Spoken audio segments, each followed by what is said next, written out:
In this video, I'll show you how to perform maintenance on the water filter that supplies clean water directly to the aquarium.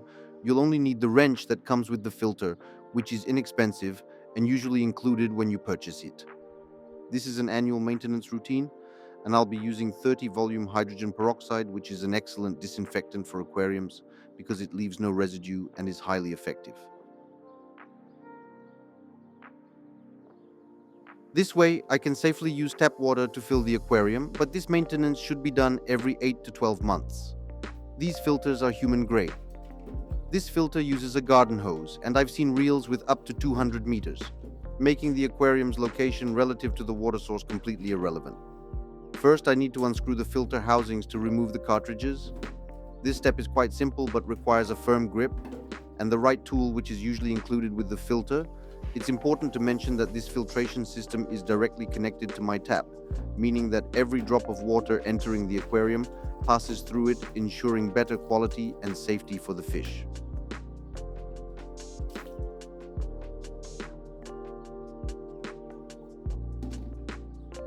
Here I use a universal tool that can unscrew most filters.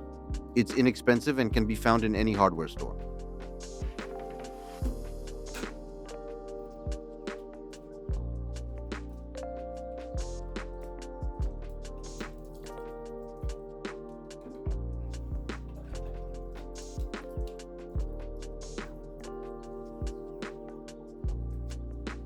Now it's time to add the hydrogen peroxide. I'll be using 3 bottles, one for each filter cartridge. I'm using 30 volume hydrogen peroxide, which is quite strong and needs to be handled with care. This concentration can cause skin irritation or even burns on contact, so it's important to avoid direct exposure, and wear gloves is recommended. In this step, we close the filters again and wait 24 hours to allow the hydrogen peroxide to remain in contact with the filter's inner surface. Attention! Never use hydrogen peroxide directly in the aquarium. Hydrogen peroxide works by releasing oxygen when it comes into contact with organic matter. This powerful oxidative reaction breaks down the cell walls of bacteria, viruses, and other microorganisms, effectively destroying them without the need for harsh chemicals. One of its greatest advantages is that it decomposes into water and oxygen, leaving no harmful residues behind. This makes it an excellent choice for disinfecting water systems, ensuring a thorough cleaning while maintaining complete safety for the aquarium.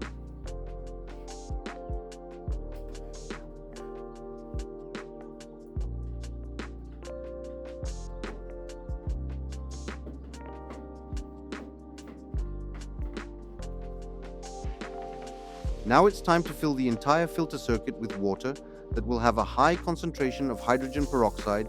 This will be left for 24 hours, ensuring complete sterilization of the filtration system. We can see the water filling the filter, mixing with the hydrogen peroxide, while still reaching a proper dilution for complete disinfection of the filter. Let all the air escape from the filtration system until water with a strong odor of the product comes out.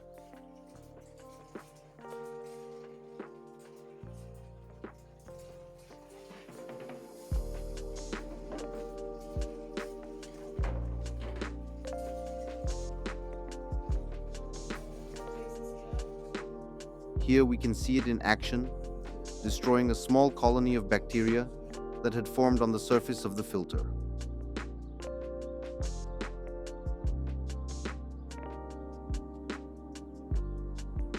Its strong oxidizing properties make it highly effective at sterilizing surfaces and water systems, ensuring a deep and thorough disinfection. One of its biggest advantages is that it decomposes into water and oxygen, leaving no toxic residues behind, making it a safe and efficient choice for cleaning without introducing harmful chemicals.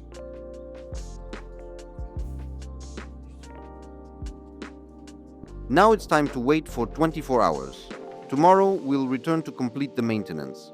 I use this wooden box designed for flower pots to store the filter. It's a temporary solution, but it avoids drilling the wall or making any changes to my bathroom.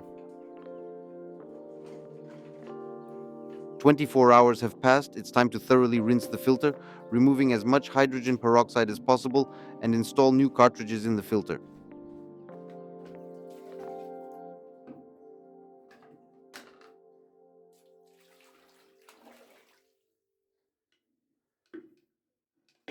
Tap water contains chlorine for a good reason. It keeps the water free from harmful pathogens, making it safe to drink and preventing the spread of diseases. This is especially beneficial for aquariums, as it ensures the water arrives free of bacteria, parasites, and other contaminants that could harm fish. However, while chlorine is our ally in keeping water clean, it must be removed before adding it to the aquarium, as it can be harmful to fish and beneficial bacteria. This is where filtration comes in, ensuring the water remains safe while eliminating chlorine and other unwanted substances.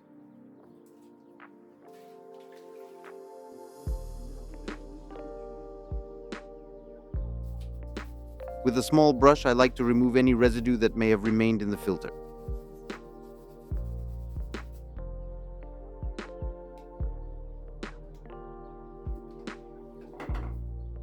Activated carbon has limited ability to remove heavy metals, as its main function is to eliminate chlorine, organic compounds, and impurities affecting water quality.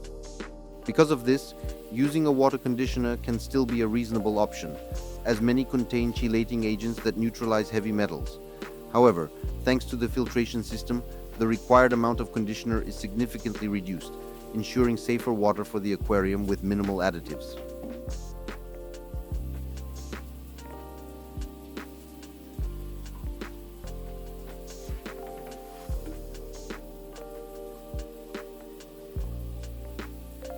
Now, let's compare the two cartridges.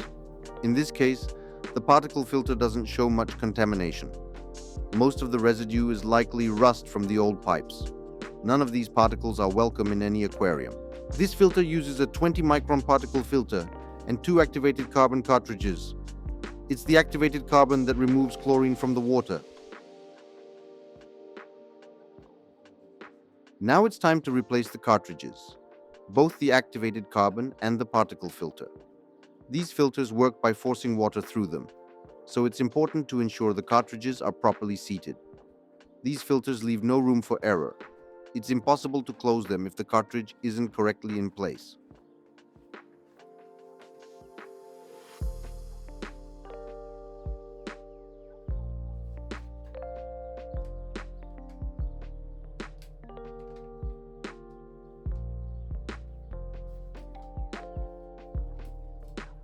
Additionally, the process is intuitive. Make sure to tighten the filter firmly.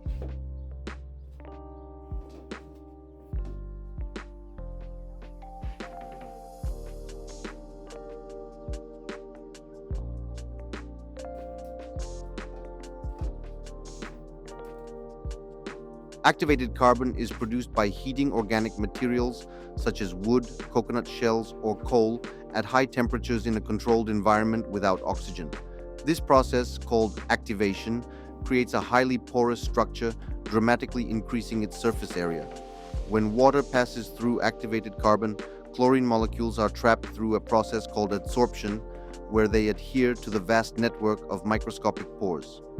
Additionally, activated carbon reacts chemically with chlorine, breaking it down into harmless chloride ions. This makes it highly effective at removing chlorine and improving water quality for both drinking and aquarium use.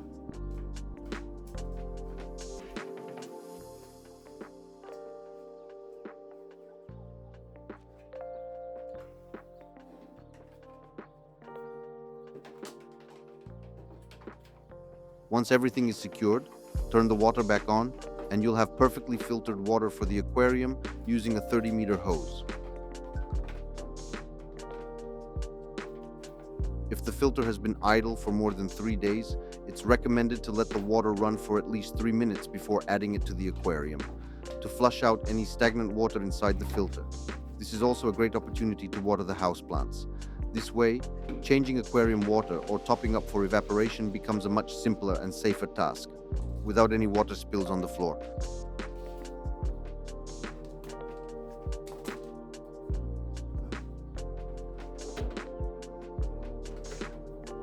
This system can be installed at any water point in the house and is relatively inexpensive, requiring maintenance only once a year. The cartridges are also quite affordable. Especially for those with multiple aquariums, this system is extremely useful. The same sterilization method can also be applied to water filters for human consumption. I hope this video has been useful. Thank you for watching my video on how to maintain and sterilize carbon filters.